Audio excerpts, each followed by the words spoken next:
Maxwell Place Pier on a scorching day, and somebody that's always been scorching growing up for me, and somebody that you may have seen for the last 45 years before she retired a few years ago, is the special guest to my right, and that is Margaret O'Brien, a local historian here in Hoboken. Margaret, it's an honor for us to have you on the Pulse finally. It's an honor being with the Biancamanos. You're the famous mozzarella people. Yes, we are. Yes, we are. My dad's going to love that. We Margaret. live a half a block away, and my son is in there every week for the sandwiches. Oh, it's great. Absolutely. So, Margaret, 45 years as a crossing guard for the city of Hoboken. Right. You have seen a transformation, to say the least, correct? When I was here, it was a prairie. We had horses. I used to get carrots and go down and feed the horses. You remember Desert Storm? Sure. Right? And the man who used to save them, that's all gone. Oh. You have a picture, I think, of the last one, facing the traffic. And we'll put that picture Jersey Journal put it up, of a horse and rider facing all the 14-story buildings, and it was the last horse here. They got rid of them. Wow. Unbelievable. So, more than a crossing guard, Margaret, you are a local historian, as I said in the intro. Well, I'm what they call an amateur historian. I find wonderful, wonderful stories of the first pioneers here. And I dug them up at Stevens Institute, libraries all over the Hudson County, and I put the stories together of the first residents who came here. And they were beautiful, wonderful people. The ladies of Castle Stevens who lived in the castle at different times in history were powerful women. The first one had 10 children. Wow. I know. Oh, my goodness. I know. So, obviously you're also a best-selling author as well. And you do have one of your... What happened, this got lost. This got lost. I don't know what happened. But a man found it and put it up on Facebook, and all of a sudden it became popular. They're all selling it now. When did you write that? 2001. 20 years ago. Yeah. But you know what? It's all of the first residents. Here's the first map drawn by the first pioneers. Wow. Goodness. Now, when you and I were talking before the show, because this show covers Hoboken mainly, but of course we cover all of Hudson County and portions of Bergen and Essex County as well. You said that Hoboken was founded, but it wasn't the Hoboken we know today. It was much larger, correct? I'll tell you. Hoboken was not Hoboken yet. It was from the river all the way past Hackensack. Wow. And the chief of the local tribes, which you have a photograph of, had a whole history here with copper. When Columbus came here, he was looking for gold. There was plenty of copper here. What the chief did, he took whatever he found from the river and made jewelry and covered it with copper. And there was a big copper history here where the Native Americans made copper jewelry and copper artifacts. I have that whole story. She has the picture. Okay, yeah. Okay, of the chief. His name was Oratam. And we'll put it up for the audience, absolutely. He signed all of the treaties with the people who came on the ships. There was no problem. There was no war. The Quakers were here running things. They were very strict. When slavery reared its ugly head here, they all left and went to Pennsylvania. And we got the first governor. Oh, really? His name was Keast. He was not a good person. Okay. He took from a lot of the pioneers, he took things.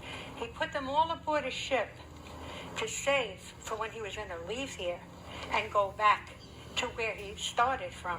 What happened, the ship captain made an error in judgment and capsized the ship, and practically everybody on the ship died. Wow, really? So that story is in your book. The books. Wow. So now, Margaret, a lot of people get confused because they feel like the Dutch were the ones who named Hoboken and so on. They did.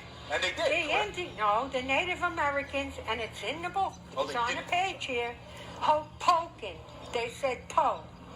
Because of the peace pipes that they made here when they had commerce. They also had an expression they used called mini pishpi. You know what mini pishpi was? What's that? A small beer. Whenever there was a trade with the new pioneers, they had to have a mini pishpi. So the first brewery was here. But what happened, the brewery guy got greedy and they burnt it down. Oh, really? It's all in a book. And I believe the book, as Margaret said, it can be found on Amazon, if I'm not mistaken. FullMoonOverHoboken.com has a lot more stories in the book. Okay. Okay. Okay. You can see the pictures. You can see a lot of things that happened here. The zipper was made here. Wow. I did that. The museum took it and made big pictures. Wow. That's okay. You know, they could have it. So let me ask you a question, Margaret. So do you think that Hoboken has steered away from its Native American ancestry in the last 100 years or so? When you walk in the park in the middle of the fall and you read the first trapper's poem that he wrote, you can actually almost see the Native Americans walking through the park. It's in the book. Wow. His name was Philip Freneau, and what he did, he wrote about the Native Americans. He made the first map, which was very small because Hoboken was very big. Okay, he spoke to the Touching Leaves woman, who was the woman who had translated the Dutch. Here it is. You could read it. You're gonna love this. Wow. This is what. Did you see the name? 17th century. Yeah, Philip Freneau. Yeah, Right, there it that's is. right. Look, Wow. read it. When you read that slowly, you can almost see them still walking around the park in the fall when the leaves start coming down. It's most amazing. That's beautiful poetry. Wow. And some of the early residents wrote the most beautiful poetry. It's in the book. It's on the website. It's on the website. She's got some of it. Oh, yeah, yeah. By the way, she keeps pointing to Daisy, who is our brand new production assistant and is doing a phenomenal job here today. And we're definitely going to put the pictures You should up. put Daisy on there. too. Exactly. Apparently so, yeah. She's pretty. You know. So, Margaret, talk to me. You've been in Hoboken all your life. My mother and father left for World War II here. Right. They came from Stevens Avenue, then they came from Hoboken because my father spoke Plattdeutsch. It's a Swiss form of German. Wow. And they used to sing the German songs in the German club, which is now, what is that, resort now? Yeah, I believe you're right, yes. Oh, well, it wasn't that then. All the Germans would meet in there and sing songs. Yeah, so, You know?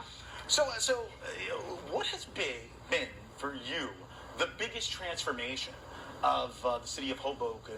I mean, you've literally stood on a corner 3 times a day I stood for 45 years. on the river, a block from here, and I spoke to Arthur Imperatori. Yes, New He York Waterway, told very me- good friend of the show's, right? He told me, he died. Yeah, just Yes, to he did. share. He He's told a great me, man. Margaret, I'm going to ask you a question. I said, what? He said, I'm thinking of building a ferry system here so Wow. people could cross the river. I said, you go for it. Do you know what he did?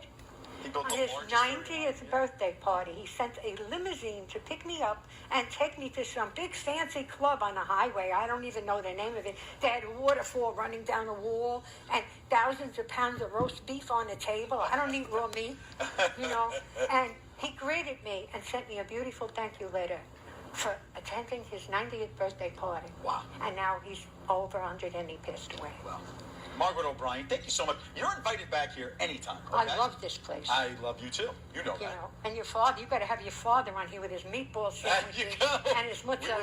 get him. Well, thank you for got joining it. us. Really, really appreciate it. Folks, today's show was brought to you by The Dream Project. You can find out more information about our friends at The Dream Project at the link at the bottom of your screen.